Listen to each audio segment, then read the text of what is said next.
Autotrophic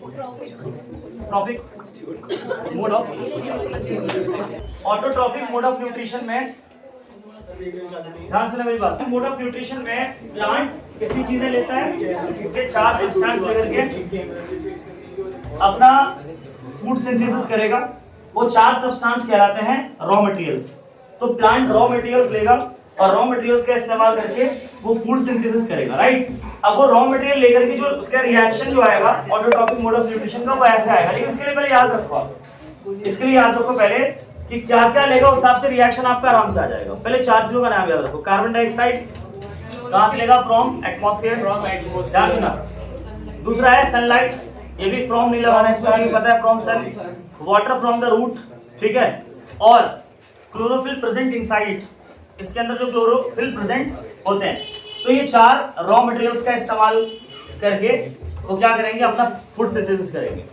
और इन चारों raw materials को कहां से लेते हैं? पेपर में ये भी आता है, where do plant get all the raw materials for the photosynthesis. ये आपके शायद एनसीईआरटी में भी क्वेश्चन है। तो वेयर, जब वेयर वाली बात आ जाए तो आप याद रखो इसमें carbon dioxide from air, sunlight obviously from sun, chlorophyll present in it, और लास्ट में आप बता दो इसके बारे में, वाटर फ्रॉम द सॉइल, ठीक है। हाँ, रूट नहीं बोल के सॉइल बोलो, बिकॉज रूट का तो है नहीं पानी, तो रूट के थ्रू लेता है ना, है सॉइल से, है ना। सॉइल का तो सॉइल से लेता है। अब इसका रिएक्शन कैसे लिखेंगे? देखो ध्यान से, सुनो ध्यान से। रिएक्शन कैसे लिखेंगे? तो पहले कार्बन डाइऑक्साइड, वाटर, सनलाइट और क्लोरोफिल का फॉर्मूला जिसका पॉसिबल है, तो फॉर्मूला पॉसिबल है कार्बन डाइऑक्साइड का, तो सबसे पहले CO2 लिखा, कार्बन डाइऑक्साइड का फॉर्मूला पॉसिबल है। प्लस में हमने लिखा वाटर, तो वाटर का फॉर्मूला पॉसिबल है, तो वो बन गया रिएक्टेंट। इस रिएक्शन का रिएक्टेंट बन गया कार्बन डाइऑक्साइड प्लस वाटर, और इसके ऊपर लिख देंगे सनलाइट, नीचे क्लोरोफिल, इसके ऊपर लिख देंगे सनलाइट और फिर लिखेंगे क्लोरोफिल, फिर लिखेंगे क्लोरोफिल, क्योंकि 4 सब्सटेंस दिखाना है। अब जो बनेगा वो बनेगा ग्लूकोज C6H12O6 प्लस, तो उसके बाद O2 लिखेंगे और फिर लास्ट में H2 लिखेंगे। और ये H2 वेपर के फॉर्म में होता है। ये H2 ऐसा नहीं होता कि वाटर है और इस वाटर का इस्तेमाल करेगा प्लांट, नहीं, ये वेपर का फॉर्म में बाहर चला जाएगा ट्रांसपिरेशन के प्रोसेस से। ये रिएक्शन है किस चीज का?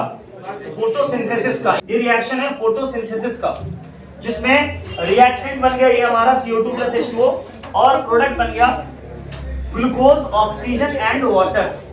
क्लियर है? अब इस रिएक्शन से क्या क्या क्वेश्चन आ सकते हैं?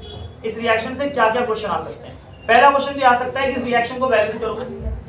दूसरा क्वेश्चन ये आ सकता है कि इस रिएक्शन में जो रिएक्टेंट है उसमें जितने सब्सटेंसेस आप ले रहे हो उनका अपना अपना क्या रोल है, क्या रोल है। इसमें व्हाट आर द फिनोमेनन्स क्वेश्चन आते हैं पेपर में, जो डाउट है मैं पूछ लूंगा खुद। What are the phenomenons of photosynthesis paper में क्वेश्चन आए तो आपको हर सब्सटेंस का जो रिएक्टेंट है, प्रोडक्ट की बात नहीं कर रहा मैं, रिएक्टेंट के इवन एरो पर जो है उसके सबके काम बता दो इंडिविजुअली, सबका क्या रोल है। बस ये फिनोमेनन, पेपर में फिनोमेनन आता, बच्चे समझ में नहीं आता ये सब लिखना क्या था फिनोमेनन में। तो लिखना ये था कि सारे सब्सटेंस का क्या बताना था, रोल बताना फिनोमेनन में। तो कार्बन डाइऑक्साइड का साफ साफ दिख रहा है C और O मिलकर के, नॉर्मली कार्बन डाइऑक्साइड में कार्बन और ऑक्सीजन था, लेकिन जब हम इधर देखते हैं तो इसमें कार्बन ऑक्सीजन के अलावा हाइड्रोजन भी है। मतलब सर कार्बन ऑक्सीजन यानी कार्बन डाइऑक्साइड में हाइड्रोजन का एडिशन हुआ है, और हम सबको पता है कि हाइड्रोजन की एडिशन को हम लोग कहते हैं रिडक्शन। इसका मतलब है कि सर कार्बन डाइऑक्साइड का रिडक्शन हुआ, और रिडक्शन होने के बाद उसने बनाया ग्लूकोज। क्या बना लिया उसने? ग्लूकोज बना लिया। उसके बाद सर वाटर के साथ क्या हुआ? तो सर वाटर ब्रेक हुआ, वाटर टूटा है, वाटर ब्रेक होकर के इसने ऑक्सीजन बनाया और हाइड्रोजन, यानी हाइड्रोजन और ऑक्सीजन में ब्रेक हुआ है कौन? वाटर। पेपर में आए तो इतना नहीं लिख दो खाली कि water split into hydrogen and oxygen, इतना भी लिखोगे तो सही है। उसके बाद अगर हम सनलाइट की बात करें तो भाई साहब सनलाइट, बेटा आपने बचपन में पढ़ा होगा, अभी बता रहा हूं, sunlight, light is a form of energy. अब सनलाइट तो एनर्जी, कोई भी केमिकल रिएक्शन होने के लिए, खास करके अगर वो एंडोथर्मिक है, तो कौन सा है? एंडोथर्मिक। ऐसे रिएक्शन जिसमें एनर्जी की जरूरत होती है, तो कोई भी एंडोथर्मिक रिएक्शन में बेटा एनर्जी का कंजम्पशन होगा, तो सर वो एनर्जी जाएगी कहां पे? क्योंकि एनर्जी कभी खत्म नहीं होती। Law of conservation of energy आप आगे पढ़ोगे या पढ़ा होगा 9th में, कि एनर्जी कभी खत्म तो होती नहीं, तो सर एनर्जी तो फॉर्म में ट्रांसफर होता है ना, एक फॉर्म से दूसरे फॉर्म में। तो सर ये जो सनलाइट है ये एनर्जी ट्रांसफर हो जाएगी, लाइट एनर्जी ट्रांसफर होगी केमिकल एनर्जी। किसमें? Chemical energy. तो लाइट इतना लिखना, खाली एक लाइन लिख दो, light energy converts into chemical energy. तीसरा पॉइंट हो गया। एंड नेक्स्ट हमारा है चौथा पॉइंट क्लोरोफिल के बारे में। तो सर क्लोरोफिल क्या कहता है? सुनो, देखो पता है प्लांट के पास ऐसा कुछ भी नहीं है जिससे वो लाइट को एब्जॉर्ब कर सके या लाइट एनर्जी को क्या कर सके बेटा? एब्जॉर्ब। प्लांट के पास क्लोरोफिल एक ग्रीन पिगमेंट्स है जो क्लोरोप्लास्ट में पाया जाता है। प्लांट के हिस्से पाया जाता है वो क्लोरोप्लास्ट। तो क्लोरोप्लास्ट में क्लोरोफिल पाया जाता है और उस क्लोरोफिल की मदद से क्या करता है? ये लाइट को एब्जॉर्ब करता है।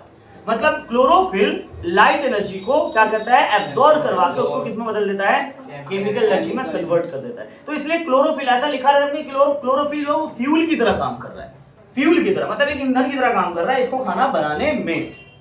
बात समझ आ रही? क्लियर है? तो ये चारों सब्सटेंसेस का रोल है और इसी को बोलते हैं फेनोमेनन्स। इसको क्या बोलते हैं? फेनोमेनन्स ड्यूरिंग द फोटोसिंथेसिस। ये तो हो गया फेनोमेनन। लास्ट चीज सुन लो बस, लास्ट आज की क्लास में। एडवांटेज, फायदा क्या हुआ सर? फोटोसिंथेसिस होने से प्लांट या हमारे इकोसिस्टम या हमारा क्या फायदा हुआ? एडवांटेजेस ऑफ फोटोसिंथेसिस आ जाए पेपर में। इसमें भी 4 बात लिखनी है, लेकिन इस बार अब आपको रिएक्टेंट नहीं लिखना, इस बार आपको प्रोडक्ट से लिखना है। एडवांटेज आए बिलाल, एडवांटेज आए तो कहां से लिखना है? प्रोडक्ट से। और फिनोमेनन आए तो रिएक्टेंट से। अब प्रोडक्ट से लिखो चलो। एडवांटेज, फायदा। पहला फायदा कि प्लांट्स को जब प्लांट ने ग्लूकोज बनाया और हम लोग जब नॉर्मली वेजिटेबल्स या कुछ भी प्लांट के कोई भी प्रोडक्ट्स खाते हैं तो हमें भी क्या मिलेगा? साथ में न्यूट्रिएंट्स मिलेगा। तो पहला लाइन, वी गेट न्यूट्रिएंट्स किस फॉर्म में? ग्लूकोज के फॉर्म में या स्टार्च के फॉर्म में। स्टार्च क्यों बोला मैंने? ये एक लाइन ये भी याद रखो, पेपर में एक लाइन में कई बार 1 नंबर में आया कि प्लांट खाना तो बनाता ग्लूकोज के फॉर्म में बट इसको स्टोर करता है स्टार्च के फॉर्म में। और ये स्टोर करेगा अपना फ्रूट से जो भी वेजिटेटिव पार्ट्स है उसके उस जगह पर। ठीक है? अच्छा, तो ग्लूकोज से क्या मिला? न्यूट्रिएंट्स। तो वी गेट न्यूट्रिएंट्स, पहला पॉइंट। दूसरा सबसे बड़ा फायदा, we get oxygen from the photosynthesis. हमें ऑक्सीजन मिलता है सर, खरीदना नहीं पड़ता। प्लांट फोटोसिंथेसिस करते हैं और हमें उससे क्या मिलेगा? ऑक्सीजन मिलेगा। दूसरा फायदा। एक और फायदा कि सर अगर ऑक्सीजन छोड़ेगा, ये ऑक्सीजन छोड़ेगा तो इकोसिस्टम में हमारे एटमॉस्फेयर में ऑक्सीजन बनना शुरू होगा। तो ऑक्सीजन रिलीज हो रहा है बाहर और कार्बन डाइऑक्साइड कौन कंज्यूम कर रहा है? प्लांट। मतलब सर प्लांट जो है वो कार्बन डाइऑक्साइड कंज्यूम कर रहा और ऑक्सीजन छोड़ रहा। मतलब हमारे एटमॉस्फेयर में कार्बन डाइऑक्साइड और ऑक्सीजन के बीच एक बैलेंस क्रिएट हो रहा और ये बैलेंस क्रिएट होना बहुत जरूरी है। अगर कार्बन डाइऑक्साइड बढ़ना शुरू हो जाए, अगर कार्बन डाइऑक्साइड बढ़ना शुरू हो जाए तो भाई साहब अर्थ पे यानी ग्लोबल वार्मिंग बढ़ जाएगी। इससे बहुत बड़ा प्रॉब्लम है, बहुत सारी प्रॉब्लम क्रिएट हो सकती है। तो there is a difference between balance between किसके बीच में बैलेंस है? कार्बन डाइऑक्साइड एंड ऑक्सीजन के बीच में बैलेंस है। कौन है? हाँ जी बेटा। अच्छा 1 मिनट बस वेट करो, है ना? तो कितने पॉइंट्स हो गए बेटा?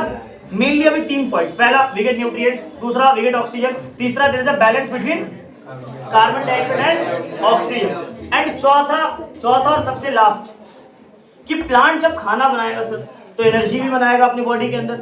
और जब प्लांट अपनी बॉडी के अंदर एनर्जी बनाएगा तो मान लो कभी ऐसा हो कि प्लांट किसी नेचुरल डिजास्टर की वजह से जमीन के अंदर दब जाए तो उसके बॉडी में एनर्जी तो रहेगी, वो एनर्जी धीरे धीरे कन्वर्ट हो जाएगी फॉसिल्स के फॉर्म में। एग्जैक्टली। तो हमें फॉसिल फ्यूल के फॉर्म में प्लांट की एनर्जी वापस से मिलेगी, फॉसिल फ्यूल के फॉर्म में।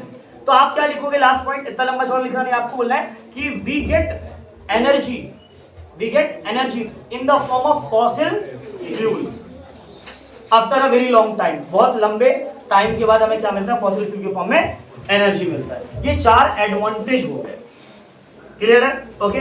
इसका कोई फोटो क्लिक करके ग्रुप पे डाल देना, ठीक है? उसके बाद ग्रुप पे है ना, अलाउड है ना पार्टिसिपेंट्स, ठीक है? या कोई एडमिन हो तो वो डाल देना इसमें फोटो क्लिक करके। अभी इतना ही रखा।